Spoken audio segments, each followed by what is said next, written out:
Member, Mr. DeFazio. I'd like to ask the author, I've seen an en bloc amendment, and I'm trying to puzzle my way through it. Section 4, it says, nothing in this act limits or expands any existing authority of the secretaries to condition any permit, approval, license, etc. I thought that was the intention of the bill here. So I'm puzzled. What does Section 4 mean?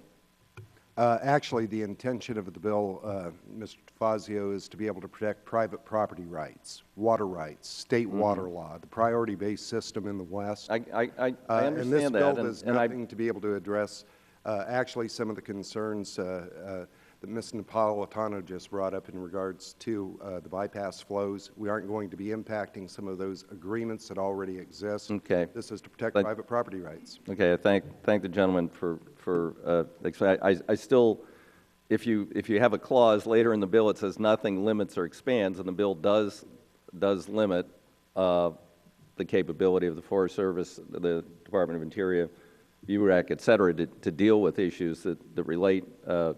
If the gentleman would yield. Well, sure. Okay. Actually, that's inaccurate. What this bill is going to do, it's not going to prohibit voluntary action. It is simply going to make sure that the federal government, as a conditional use of permit, is not allowed to force. So voluntary actions are still going to be permissible. That's what actually the en bloc amendment is going to be able to preserve, to be able to address your concern. Okay.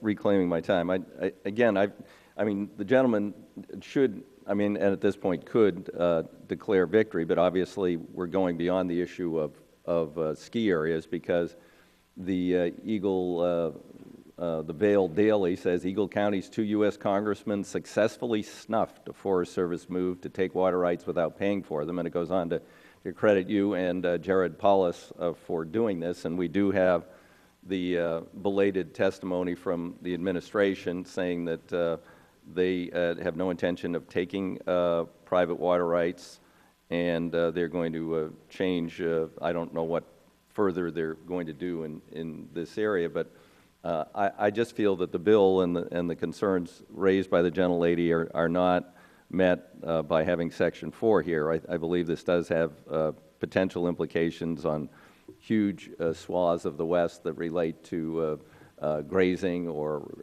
relate to other kinds of water projects or hydroelectric and others. And, I think at this point, if the objective is to stop them from improperly taking private water rights from ski areas, we've backed the administration down on that. But the bill itself goes way further, and, I cannot support the bill. Thank you, Mr. Chairman.